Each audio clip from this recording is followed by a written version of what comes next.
I'm going to be here for a while. You can sit down, relax. We got plenty of time together. It's all okay. Speaking of Celergized morning, you probably have been asking yourself some questions about when is the best time of the day to take it?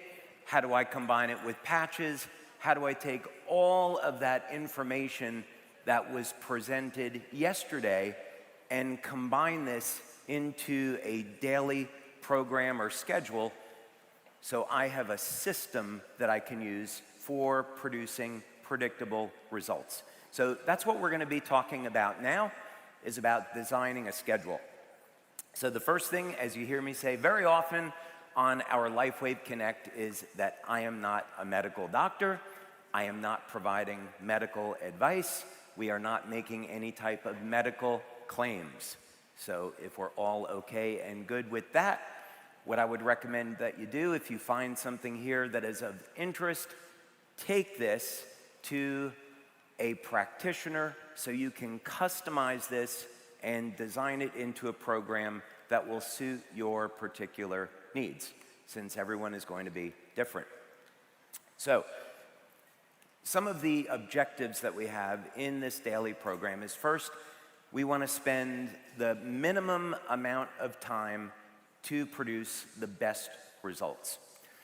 Everyone's time is very valuable. We're valuable with time that we need to spend with our families, at our business, so we may not have a lot of extra time to put into a health program. So we want to look at strategies so we're not in a gym 2 hours a day, for example. You're welcome. Make sure that you have your foundation in place. So if you don't have a healthy diet, if you're not exercising, if you're not hydrating, don't expect to get the best outcome or the best results. This is a holistic program, and we need to think about this in its entirety. So getting your healthy nutrition, and that can mean a variety of different things, which we'll discuss. Having a daily program of exercise, even if it's something at a minimum. Making sure you're managing stress, getting proper sleep, drinking enough water during the day, not using stimulants to the point where it's degrading your body, supplementing to fill in the gaps, and of course using technology like the patches to take things to another level. Now, the program that we're going to look at is a sample only. So for example, if one of your outcomes that you desire is to be a professional or Olympic athlete or be a bodybuilder, this is not going to be the program for you. This is a program that is designed for health and longevity.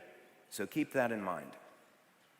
Also, if you have a specific medical condition, this might not be the program for you. So there are countless ways of changing this sample. This is just to give you an idea of a direction that you can go in. But there's many different variations. So you may come across a technology like an infrared sauna, and you say, well, I want to use infrared sauna once or twice a week for detoxification. You can obviously build that in to an overall program. And speaking of that, I haven't attempted to include any number of other therapies that you might want to try. So, for example, one of the technologies and therapies you hear me talk about regularly is ozone therapy. Getting IV ozone therapy, hyperbaric oxygen as a means to supporting an overall program of treating a variety of different diseases. We haven't included any of those things. Okay, so first thing is you want to start off your day with the correct mindset. And part of that is meditation or prayer. Now, there are clinical studies that show, and I have one here as an example, that prayer is shown to not only improve your mood, but also reduce stress. So, When I wake up in the morning and I wake up next to my beautiful wife, the first thing that I do is tell her how grateful I am that I have the opportunity to wake up next to her each morning. So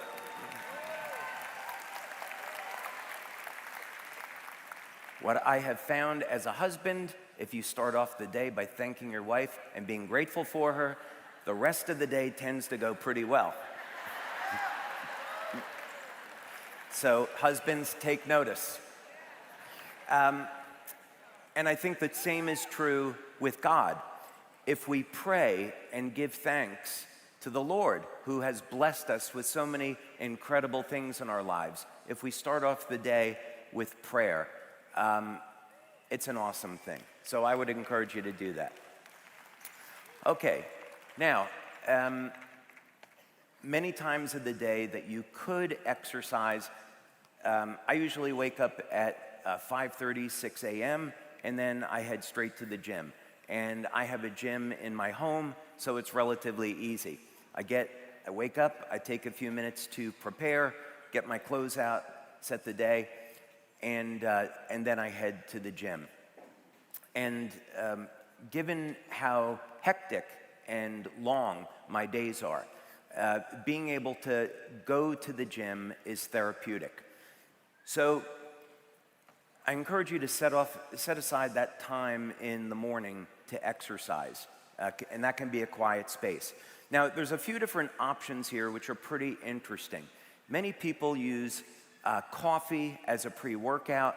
They use a variety of different pre-workout formulas. Could be branched-chain amino acids, could be nitric oxide.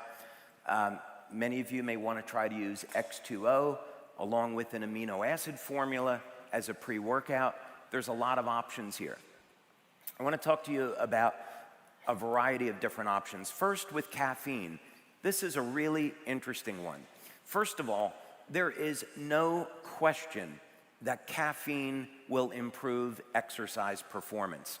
As a matter of fact, for the Olympics, if people consume too much caffeine and they get blood tested, they can be banned from competing.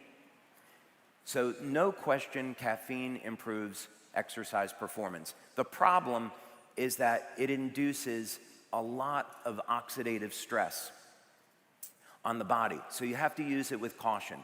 Now, there's an interesting way to use caffeine, and that is if you have it before exercise, not only will it improve exercise performance, but it will assist in the damage that occurs to muscle tissue so that when you go into a state of rest, that you can build more muscle.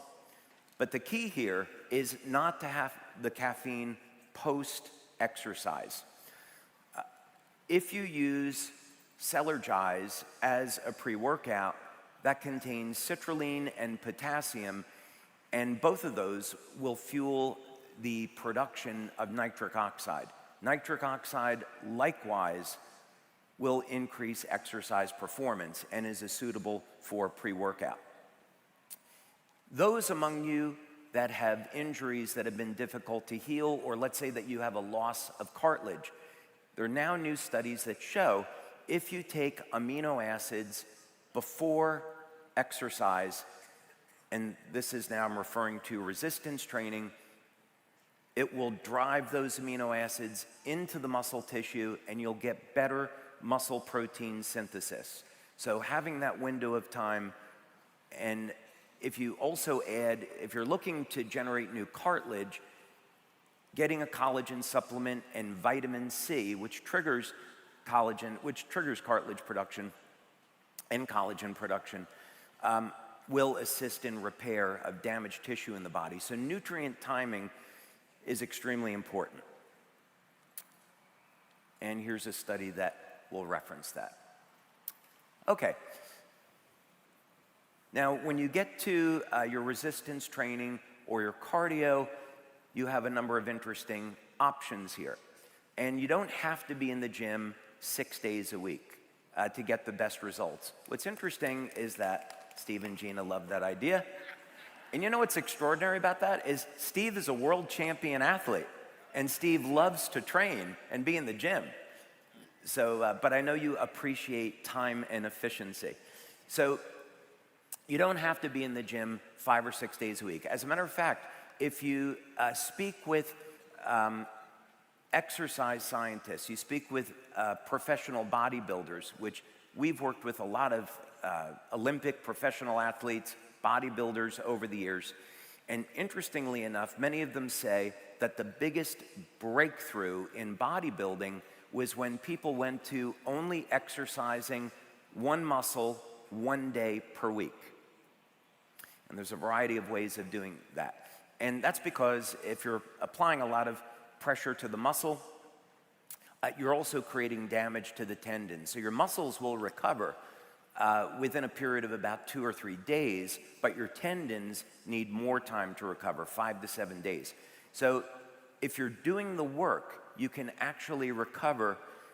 You only have to exercise a specific muscle group once per week, if the resistance is there. So these are very, very powerful tools. So a potential strategy that you can employ is to do your resistance training twice a week. So you break down the muscle groups into pushing and pulling groups, for example. And you do your resistance training twice a week and your cardio twice a week. So lest you think that this isn't going to do anything, let's look at an interesting approach here.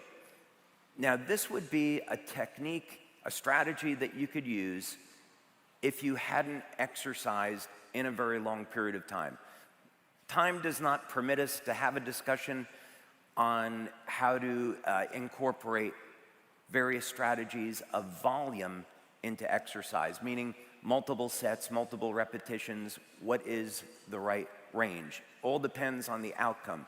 Again, if you're looking just to be in shape, that's one type of exercise. If you're looking to go to the extreme and be a professional athlete or bodybuilder, totally different strategy.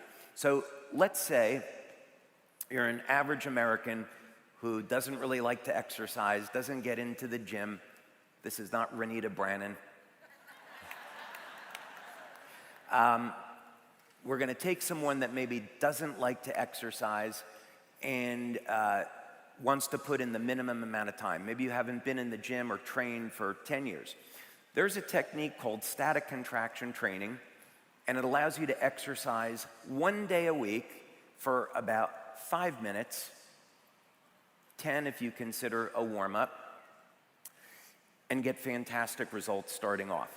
There's only 5 exercises, and you work out 10 seconds per exercise to start.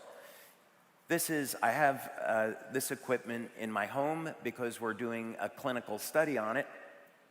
So your entire workout is 50 seconds. You sit on the equipment, you do something like a bench press, apply 10 seconds of maximum pressure in your strongest range. Then you get off, you reset the machine, and you go to the next exercise. 50 seconds total, once per week.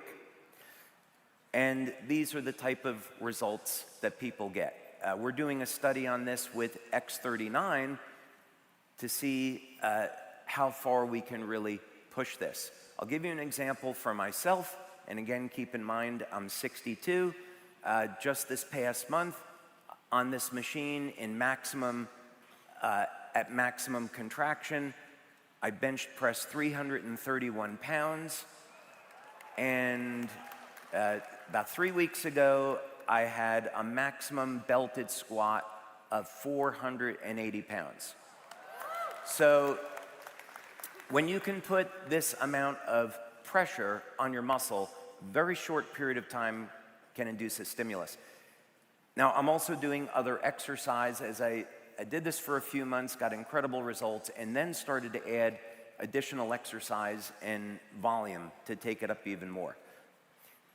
Now, we are also working with a scientist at a university that discovered this revolutionary method of performing cardiovascular exercise, cardio, where you have a 3-minute warm-up, you sprint as fast as you can for 20 seconds, then you go through another period of rest, and then you sprint again for 20 seconds. 40 seconds of exercise twice per week.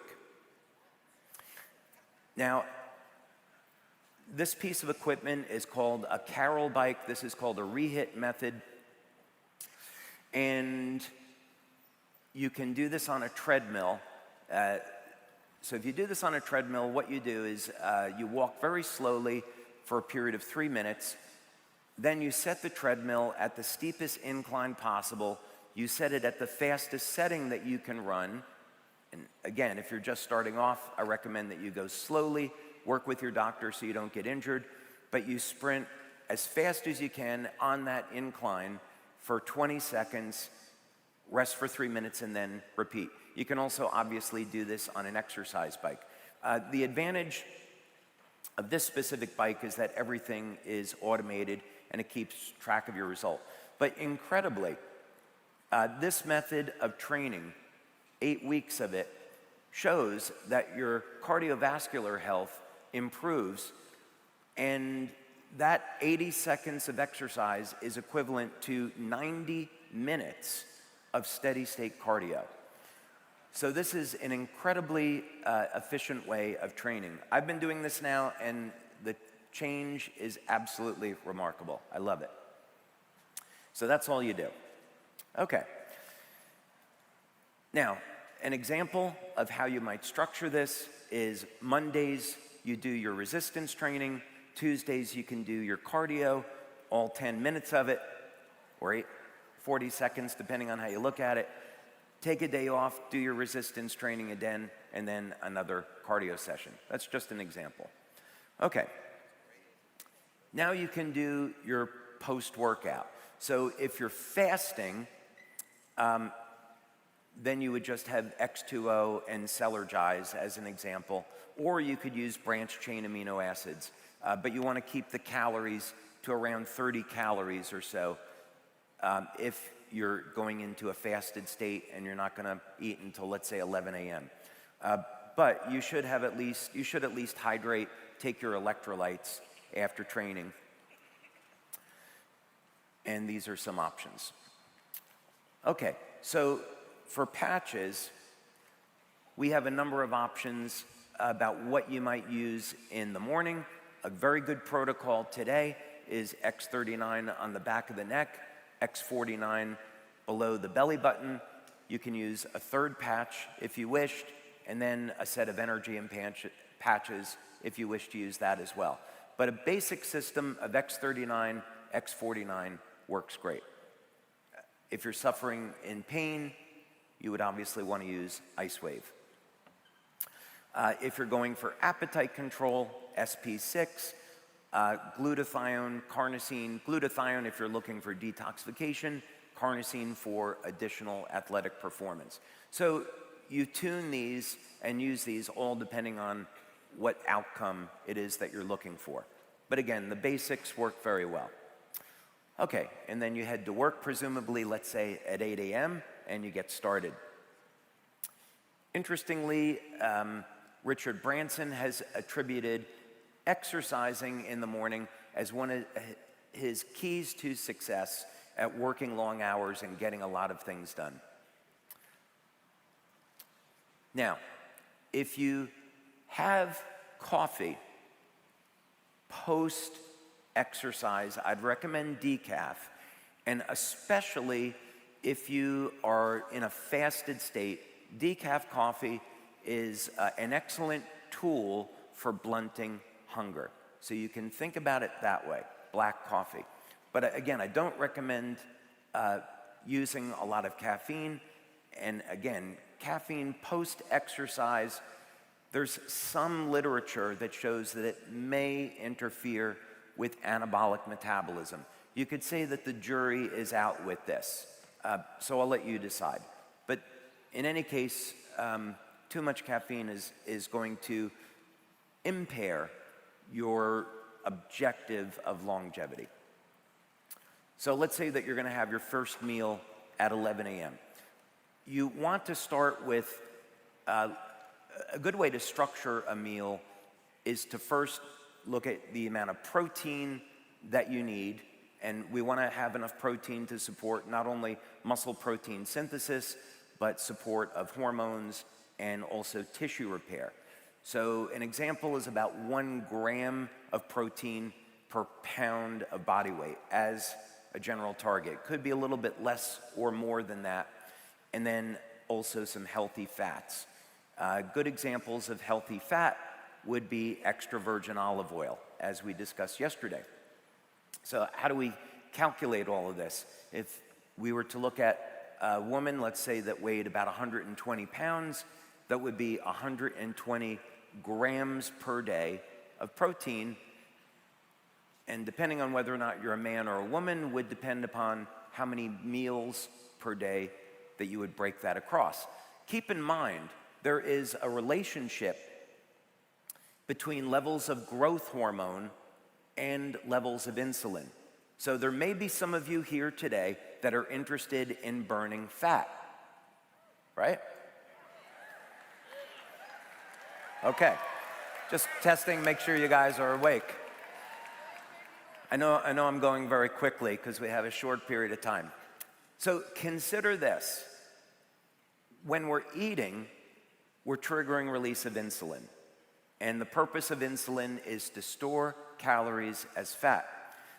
When we're in a fasted state, when we're not eating, that's when we're going to trigger our body's levels of growth hormone. And what does growth hormone do? It triggers the metabolism of fat for conversion over into energy.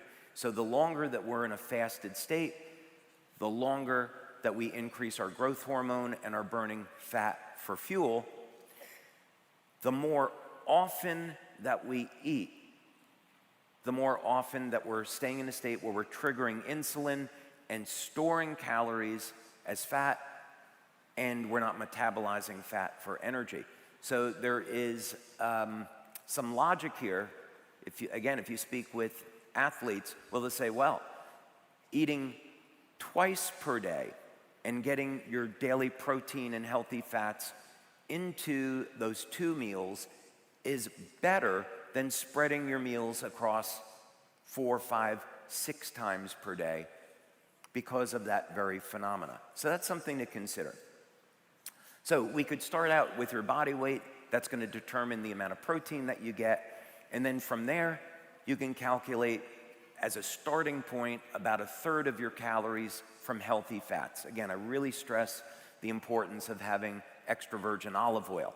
Now, the balance of this is going to be in carbohydrates, and carbohydrates are completely unnecessary.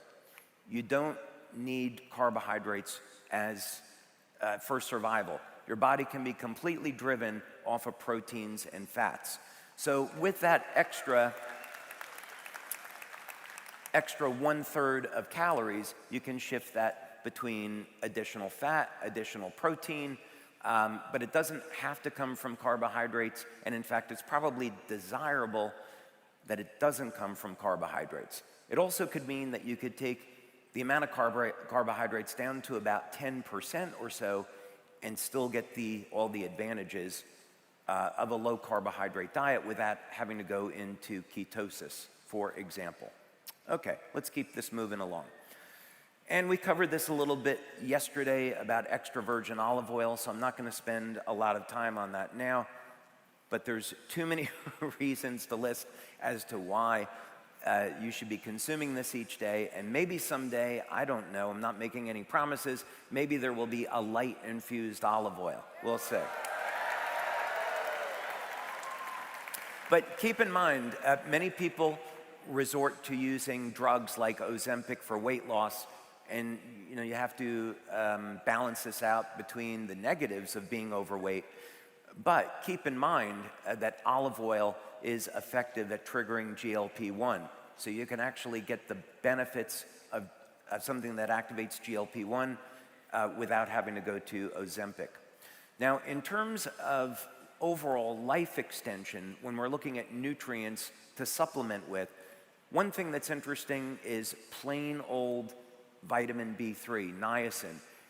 Niacin, of course, has many different forms. You could be taking a regular niacin, niacinamide, the inositol-based form of niacin, but the important thing is that this will contribute to formation of NAD, and NAD, of course, resets two of the sirtuin genes to a more healthy state. You could spread out your meals over 3 times, taking a healthy snack in the afternoon, and then dinner. Again, I'd strongly encourage eating early so it doesn't interfere with the quality of your sleep, and having that be focused on protein and healthy fats.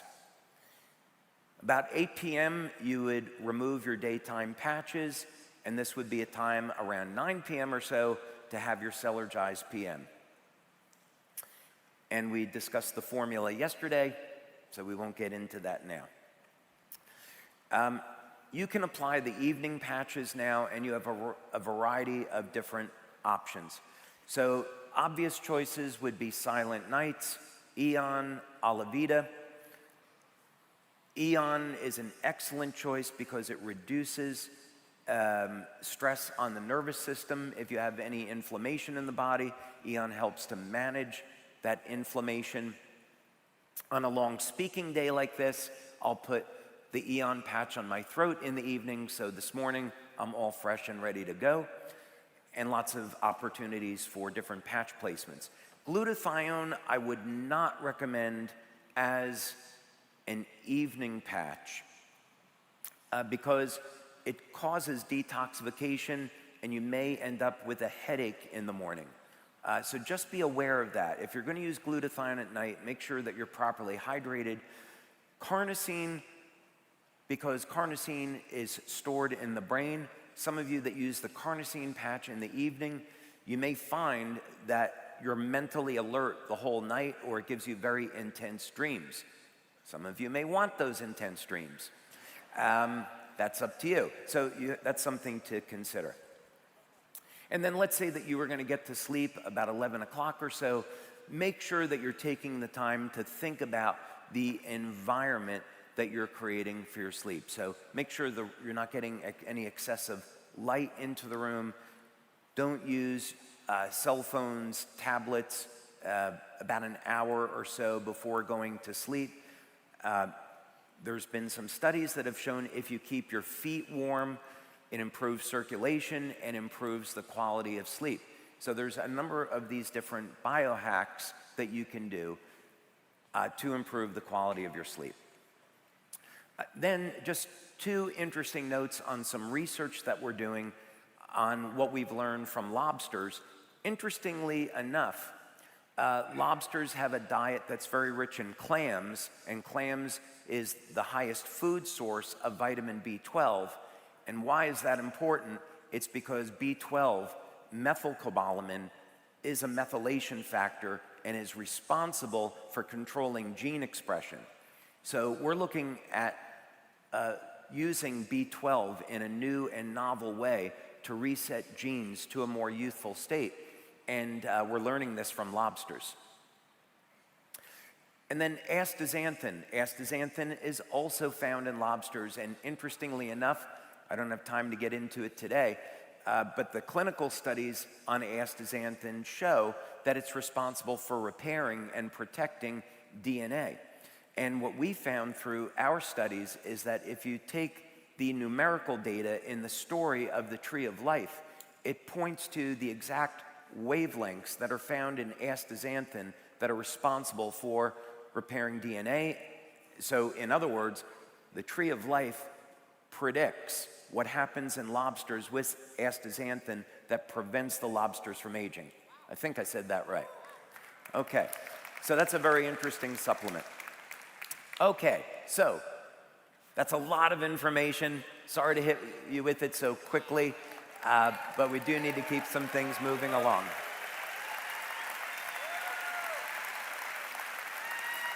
Thank you.